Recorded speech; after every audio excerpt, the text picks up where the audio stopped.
नमस्कार, साफ संदेश से मैं नील कौशिक। न्यूज़ अपडेट 7 बजे कार्यक्रम बादरा आसपास में आप सभी दोस्तों का स्वागत है। दोस्तों, कार्यक्रम की शुरुआत हमेशा की तरह मुख्य खबर से करते हैं और आज भी हम बात करने वाले हैं दोस्तों बादरा आसपास खबरों की। आज रविवार था और रविवार को हमारा विधि ज्ञान का एपिसोड भी दोस्तों आता है, जो कि साफ संदेश भारत के चैनल पर हमने डाला है। ज़रूर देखिएगा और वसीयत से जुड़े हुए तमाम उन पहलुओं को, उनके ऊपर क्या कानून बने हैं दोस्तों, उसके बारे में विस्तार से इसमें बताया गया है। साथ ही अधिवक्ता योगेश शर्मा द्वारा विस्तार से जानकारियां दी गई है। वसीयत कानून के तहत दोस्तों करोड़ों मुकदमे वसीयत प्रॉपर्टी और ज़मीनों को लेकर देश की विभिन्न अदालतों में लंबित पड़े हैं। बहुत अहम विषय है और हर रविवार को हमारा ये एपिसोड विधि ज्ञान का रहता है दोस्तों, ज़रूर आप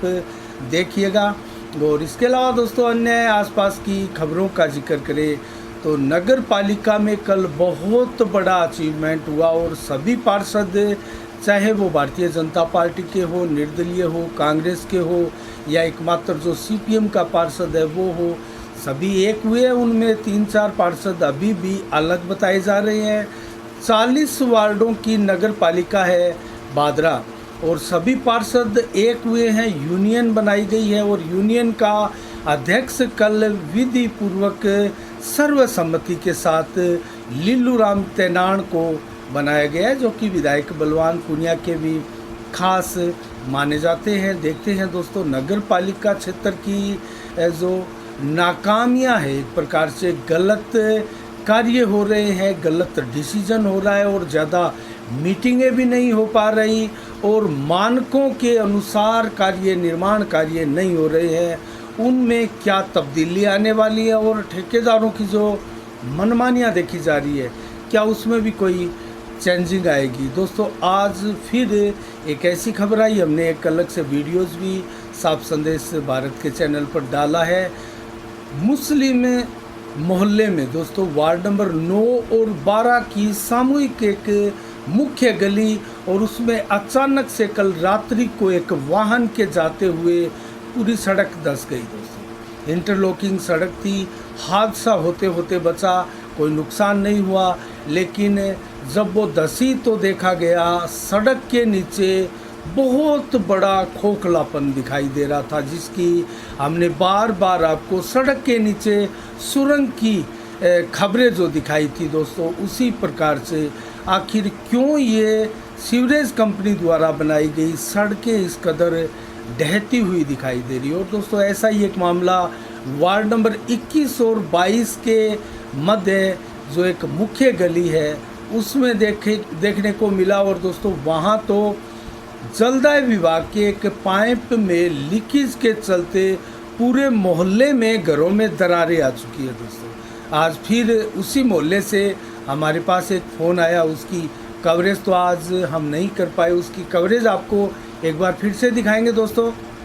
और उसकी कवरेज जो हमने पहले आपको दिखाई थी, किस प्रकार से घरों में दीवारें दोस्तों टूटने लगी है, दरारें बड़ी बड़ी इस कदर आई हुई है कि कभी भी ये मकान भरभरा कर नीचे गिर पड़ेगा। तो दोस्तों इस नुकसान की भरपाई को कौन करेगा और इस टूट फूट का इस कदर जो नींव में पानी जा रहा है मकानों के, इसकी जिम्मेवारी कौन लेगा, इसकी जिम्मेवारियां तय कौन करेगा दोस्तों, ये बहुत बड़े सवाल है जो नगर पालिका क्षेत्र के लिए सुरसा की तरह मुँह बाए खड़े हैं। लेकिन जवाब देने वाला कोई नहीं है दोस्तों बादरा में। ना विधायक महोदय इसको लेकर जवाब देने को तैयार है, ना चेयरमैन प्रतिनिधि इसको लेकर बोलते हैं और ना प्रशासन, चाहे वो एसडीएम महोदय हो, तहसीलदार हो, पुलिस प्रशासन का तो इसमें कोई मामला ही नहीं है दोस्तों। कौन इसकी जवाबदारी तय करेगा, कौन इसके लिए उत्तरदायित्व होगा। लेकिन लोगों का नुकसान बड़े पैमाने पर हो रहा है, चाहे वो सड़कें धंसने से हो या फिर जलदाय विभाग की पाइपलाइनों में लीकेज के चलते लोगों के मकानों में नींव में पानी जाकर उनके घरों का नुकसान हो रहा हो दोस्तों। सब में पिसती है जनता और जनता जनार्दन के लिए कब राहत मिलेगी, कौन राहत देगा, ये बड़ी बात है। लेकिन जो कल पार्षदों की सामूहिक एक मीटिंग होकर ये जो यूनियन बनी है उससे ज़रूर जनता में आशा की किरणें जगी है कि अब कम से कम वार्डों में भेदभाव भी नहीं होगा और सभी पार्षद मिल बैठकर जो कस्बा क्षेत्र में इन समस्याओं का जो निराकरण है वो कर पाने में सक्षम होंगे।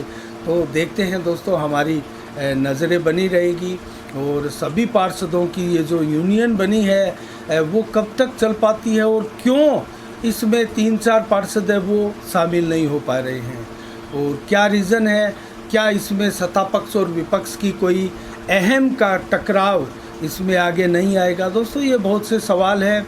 और कल दोस्तों शनिवार को गोगामेडी मेले का विधिवत रूप से समापन हो गया है और इस मेले के समापन अवसर पर अगर यात्रियों का, श्रद्धालुओं का आंकलन करें तो करीब 23 लाख से अधिक श्रद्धालुओं ने गोगामेडी मेले में एक महीने में धोख लगाई है और माथा टेका है गोगोजी महाराज के मंदिर में, गुरु गोरखनाथ जी महाराज के मंदिर में। तो दोस्तों संख्या इस बार काफ़ी अच्छी और बड़ी संख्या थी क्योंकि 2 वर्ष तक कोरोना काल में मेला नहीं लगा था और मेला नहीं लगने से श्रद्धालु यहाँ नहीं आ पाए थे। तो आय भी अधिक हुई है, ऐसा देवस्थान विभाग के अधिकारियों ने बताया। इस समापन अवसर पर जो सम्मान समारोह हुआ उसके दौरान की आय अधिक हुई है और व्यवस्था इस बार बेहतर थी मेले की, ये माना जा सकता है दोस्तों। और दुर्घटना अगर कहें तो एक जो परसों एक्सीडेंट हुआ था गोगामेडी और नौहर के बीच में, उसको छोड़ दिया जाए तो दोस्तों कोई बड़ी दुर्घटना मेला क्षेत्र में नहीं हुई और दर्शनार्थियों के लिए कोई दुर्घटना नहीं देखी गई। दोस्तों इसमें जो एक्सीडेंट हुआ था उसमें देशराज चारण जो फेफाना के निवासी है उनकी मृत्यु हुई थी और कई लोग घायल भी हुए थे। बहुत भीषण ये सड़क हादसा था दोस्तों। 2 क्रेनें लगाकर बस में से फॉर्च्यूनर गाड़ी को निकाला गया था। तो कितना अधिक भयंकर टक्कर हुई थी इसका अंदाज़ा आप दोस्तों लगा सकते हैं। लेकिन इसके अलावा मैं बात करूं दोस्तों गोगामेडी मेले के समापन की, तो इसमें पंचायत राज हो, जलदाय विभाग हो, विद्युत विभाग हो, आयुर्वेद विभाग हो, स्वास्थ्य विभाग हो, राजस्व विभाग हो, सभी विभागों के कर्मचारियों का जो योगदान रहा उस योगदान के चलते उनको प्रशस्ति पत्र देकर सम्मानित किया गया। कुछ ऐसे ठेकेदारों को भी शानदार व्यवस्था के लिए सम्मानित किया गया और मेला विधिवत रूप से समापन हुआ। और मेले में सभी अधिकारियों ने, जनप्रतिनिधि भी शामिल रहे दोस्तों, जिला कलेक्टर महोदय इसमें शामिल हुए थे, विधायक बलवान पूनिया शामिल हुए थे, नौहर के पंचायत समिति प्रधान सोहन ढील, एसडीएम नौर का हो, भादरा का हो, एएसपी सुरेश चंद्र जांगिड़ भी इसमें शामिल हुए थे, भादरा के तहसीलदार, नौहर के तहसीलदार आदि अधिकारीगण भी इस मेले में शामिल हुए थे समापन समारोह के अवसर पर। और सभी ने संतोष व्यक्त किया शांतिपूर्ण तरीके से 2 साल बाद में हुए मेले की व्यवस्थाओं को लेकर। तो इसके अलावा दोस्तों हम जिक्र करें अन्य खबरों का, तो इस वर्ष दिसंबर के बाद में संभवतः जो चुनावी प्रक्रिया है उसमें तेज़ी आने की संभावनाएं व्यक्त की जा रही है क्योंकि 2023 में विधानसभा के चुनाव है राजस्थान के दोस्तों और 17 दिसंबर को पद ग्रहण किया था 2018 को अशोक गहलोत मुख्यमंत्री द्वारा और 2023 को 17 तारीख को उनका कार्यकाल दिसंबर महीने में पूरा होने वाला है। और दोस्तों उससे पहले ही यहाँ चुनाव होने हैं, तो दिसंबर माह में पहले या तो प्रथम सप्ताह में या फिर नवंबर के अंतिम माह में भी चुनाव हो सकते हैं। तो चुनावी प्रक्रिया जो है इस वर्ष दिसंबर माह के बाद में जोर पकड़ेगी और नेताओं की रैली, शक्ति प्रदर्शन, नुक्कड़ सभाएं आपको ज़्यादा देखने में आएगी। तो दोस्तों अभी चुनावी कार्यक्रम जो है वो सभी नेतागण अपने अपने तय करने में लगे हैं और रणनीतियां तय करने में लगे हैं और संपर्क साध रहे हैं कौन से दड़ों को शामिल किया जा सकता है, कौन सा दड़ा उनको छोड़कर जा चुका है। और दोस्तों भादरा की बात करें तो यहाँ मुख्य टक्कर किसके भीतर रहने वाली है और मुख्य उम्मीदवार वो कौन से हो सकते हैं जो चुनाव में सामने आ सकते हैं दोस्तों। उनमें भाजपा की टिकट पर जो संभवतया नाम आ रहे हैं, संजीव बेनीवाल मुख्य रूप से मानकर चल सकते हैं हम, और टिकट कटने की संभावना इनकी बेहद कम है। तो संजीव बेनीवाल एक मुख्य दावेदार भारतीय जनता पार्टी की तरफ से सामने आ सकते हैं। वहीं बलवान पूनिया दोस्तों सीपीएम से या फिर कांग्रेस से भी, और कांग्रेस की टिकट के दावेदार यहाँ जयदीप टूडी, एसपी सिंह और बजरंग सहारण के रूप में 3 बड़े नाम हमारे सामने हैं। तो इनमें से ही कोई कांग्रेस की टिकट लेकर सामने आएगा, और कांग्रेस की टिकट बलवान पूनिया और बीजेपी की टिकट, इनके मध्य त्रिकोणीय टक्कर भी यहाँ हो सकती है। और एक टिकट अगर बलवान पूनिया को ही, दोनों ही टिकटें अगर मिलती है सीपीएम की तरफ से वो है ही, और अगर कांग्रेस की टिकट भी मिलती है तो वो मुख्य उम्मीदवार यहाँ बनकर सामने आ सकते हैं और भाजपा के साथ उनकी टक्कर हो सकती है दोस्तों। इस बार निर्दलीय की संभावना ज़्यादा दिखाई नहीं देती है। वो उस कंडीशन में होती है जिस कंडीशन में 2 प्रमुख दावेदार जो चर्चाओं के शीर्ष पर रहते हैं उनकी टिकटें कटती है, और वो अगर निर्दलीय रूप से ताल ठोकते हैं तो बेशक निर्दलीय की जो चर्चाएं हैं और जो संभावनाएं हैं वो क्षेत्र में बढ़ जाती है। भादरा क्षेत्र में दोस्तों इसी प्रकार की राजनीति आमतौर पर देखी जाती है। निर्दलीय यहाँ काफ़ी संख्या में जीते हैं, बहुत विधायक यहाँ निर्दलीय जीते हैं। ज्ञान सिंह चौधरी भी निर्दलीय जीते थे, और जयदीप टूडी, डॉक्टर सुरेश चौधरी, ये सभी निर्दलीय जीते हैं। और अगर बलवान पूनिया का भी जिक्र करें तो कांग्रेस और भाजपा के अलावा ये सीपीएम पार्टी से जीते हैं। तो सीपीएम का राजस्थान में कोई विशेष जनाधार दोस्तों नहीं है। उनकी एक या दो सीटें राजस्थान से हर बार जीत कर आती है। इस बार देखना है सीपीएम क्या प्रदर्शन करती है।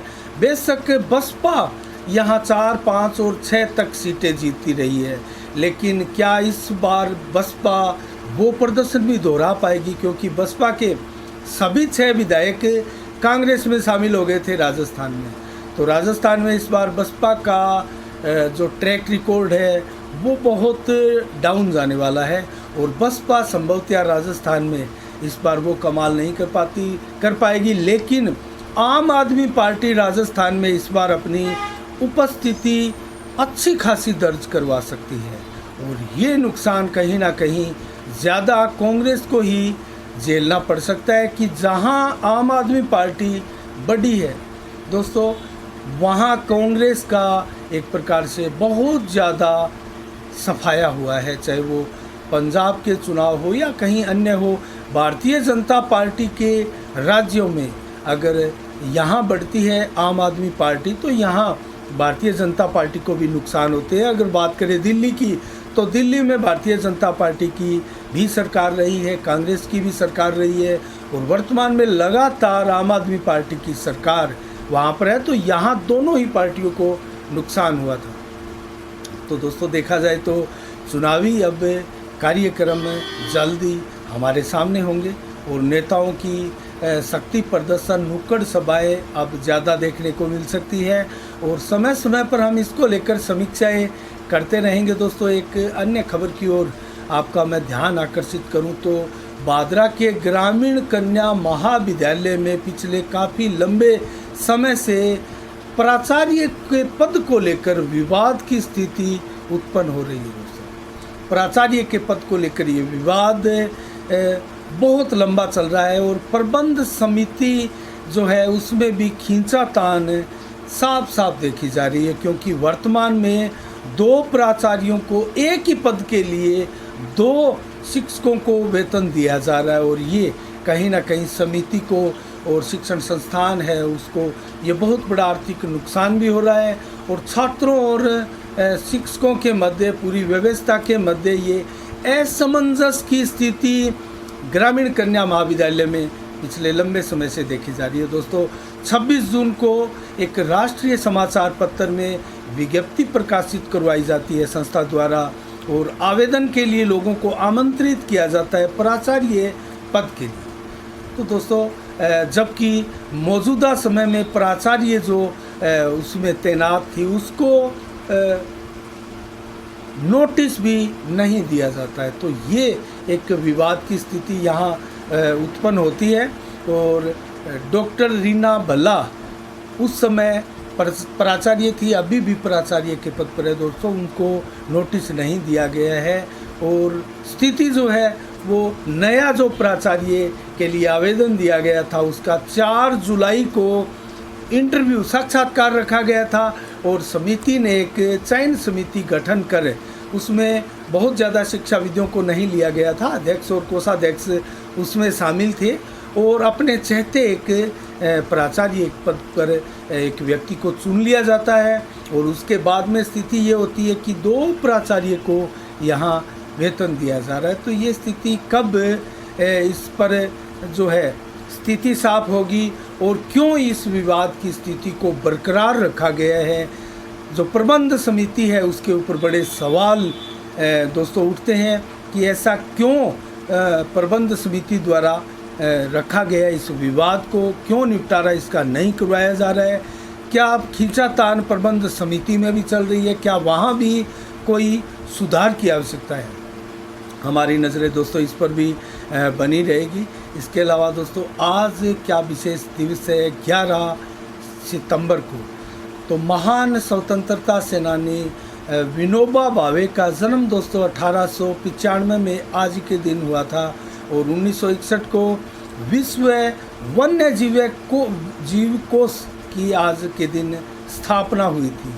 जो वन्य जीव है दोस्तों उनके लिए एक अलग से कोष का प्रावधान आज के दिन स्थापित किया गया था। और हर देशों में इसकी दोस्तों जो है स्थितियां जो है वो स्पष्ट है। और हर देश में इस प्रकार का कोष जो है अब सुनिश्चित किया जाने लगा है। और लाला अमरनाथ 1911 में उनका जन्म हुआ था। और भारत की तरफ से अंतर्राष्ट्रीय क्रिकेट में पहला शतक लगाने वाले ये महान क्रिकेटर हुए हैं लाला अमरनाथ।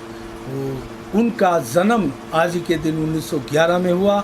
और इसके अलावा महादेवी वर्मा 1987 में दोस्तों उनका निधन हुआ। आज उनकी पुण्यतिथि है। वो भारत की बेहद सुप्रसिद्ध कवयित्री और हिंदी की बेहतरीन साहित्यकार भी रही है। इसके अलावा दोस्तों हम बात करें कांग्रेस पार्टी की, तो कांग्रेस पार्टी की वर्तमान में भारत जोड़ो यात्रा चल रही है।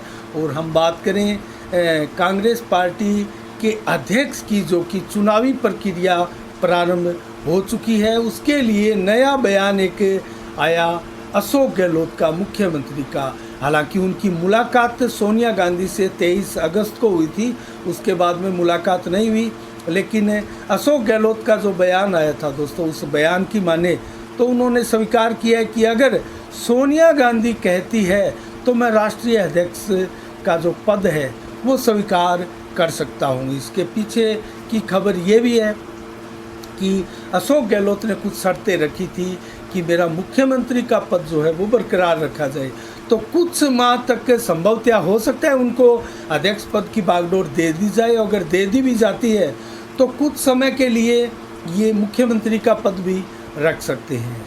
तो सचिन पायलट की चुप्पी भी बहुत कुछ कहती है। कहीं ना कहीं अशोक गहलोत का कद जो है वो राष्ट्रीय कांग्रेस में बढ़ने जा रहा है दोस्तों। और ये बेचैनी भी संभवतः सचिन पायलट गुट की भी रही होगी, लेकिन कांग्रेसियों में ज़रूर खुशी की लहर होगी। और कांग्रेस क्या संभल सकती है, ये जो डाउनफॉल लगातार कांग्रेस में चल रहा है उसमें क्या रुकावट आएगी, ये देखने वाली बात है। लेकिन राहुल गांधी ने एक बार फिर से इनकार कर दिया, इसलिए इन बातों को बल मिलता है कि अशोक गहलोत को अध्यक्ष बनाया भी जा सकता है, क्योंकि राहुल गांधी ने एक बार फिर से पार्टी की कमान संभालने के लिए इनकार कर दिया है। बड़े जो शीर्ष नेता है, जो गांधी परिवार के विश्वास पात्र माने जाते हैं, और ऐसे नेता जो कि गांधी परिवार के अलावा कल्पना नहीं करना चाहते कांग्रेस की, वो नेता एक बार दोबारा लग गए हैं मान मनुहार करने के लिए राहुल गांधी की, कि वो तैयार हो जाए और अध्यक्ष पद जो है वो राहुल गांधी को ही मिल जाए। दोस्तों अगर गांधी परिवार से अलग अध्यक्ष बनते हैं तो कांग्रेस और ज़्यादा भी टूटन में आ सकती है, क्योंकि अलग अलग धड़ों में गुटों में भी बंट सकती है, उसका विरोध भी हो सकता है। क्योंकि G23 के नाम से ऐसे नेताओं का एक गुट कांग्रेस में शक्तिशाली रूप में स्थापित है और बार बार आवाज़ उठाता आ रहा है कि गांधी परिवार के अलावा अध्यक्ष बनाया जाए। तो दोस्तों कहीं ना कहीं उन नेताओं की, अशोक गहलोत उनमें शामिल नहीं है, लेकिन उनकी मंशा ये है कि G23 में से ही किसी एक शीर्ष नेता को ये पद सौंपा जाए। और G23 के बाहर अगर किसी को पद दिया जाता है कांग्रेस में, तो क्या ये G23 के नेता उस पद को स्वीकार करेंगे? तो ये भी संभावनाएं हैं। देखते हैं भविष्य कांग्रेस का क्या होता है।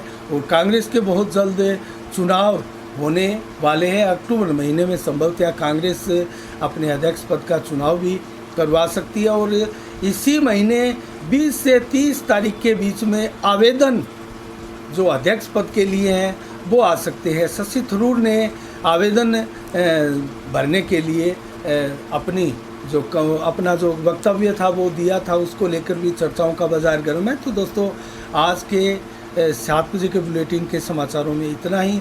अब मौसम का मिजाज आपको हम बताते हैं।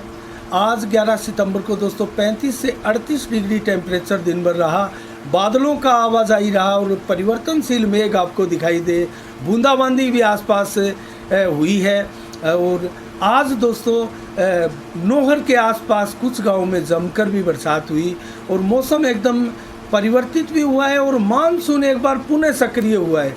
ये खुशी की भी बात है किसानों के लिए भी, और इस बारिश की आवश्यकता भी बताई जा रही है दोस्तों। तो देखते हैं क्या होती है स्थिति मौसम की आने वाले 2-3 दिनों में। तो रात्रि को भी दोस्तों 18 से 22 किलोमीटर की रफ्तार से हवाएं चलने वाली है और बादल 25 से 30% तक आसमान में छाए रहेंगे। कल 12 सितंबर को मौसम का मिजाज 29 से 35 डिग्री टेम्परेचर दिन में और 36 से 37 मैक्सिमम टेम्परेचर दोपहर को और 32 से 35 देर शाम को रहेगा। और 0.1 से 0.3 mm बरसात की चेतावनी मौसम विभाग की कल दिन के लिए भी है। तो बूंदाबांदी हो सकती है, हल्की बरसात कल बादरा आसपास भी हो सकती है। और इसके अलावा रात्रि को भी दोस्तों मौसम कुछ साफ रहेगा, बरसात की ज़्यादा संभावनाएं नहीं है। 50% बादल आसमान में छाए रहेंगे और 11 से 14 किलोमीटर की रफ्तार से हवाएं भी चलेगी। तो श्राद्ध भी कल से शुरू हो चुके हैं और आज दूसरा श्राद्ध था। 25 सितंबर तक अमावस्या को अंतिम श्राद्ध होगा। उसके बाद में 26 सितंबर को नवरात्रा का प्रारंभ हो जाएगा और रामलीलाओं का दौर भी आ रहा है। तो दोस्तों धार्मिकता से सारोबार ये महीना जो है और अगला महीना है जो है वो आप देखेंगे। तो आज के शाम के 7 बजे में इतना ही दोस्तों। कल ठीक शाम 7 बजे फिर आपसे रूबरू होंगे नई खबरों के साथ, नई समीक्षा के साथ। तब तक के लिए आप अपना बहुत बहुत ख्याल रखिएगा। मुझे दीजिएगा इजाज़त। साफ संदेश से मैं अनिल कौशिक। नमस्कार। जय भारत, जय जय राजस्थान।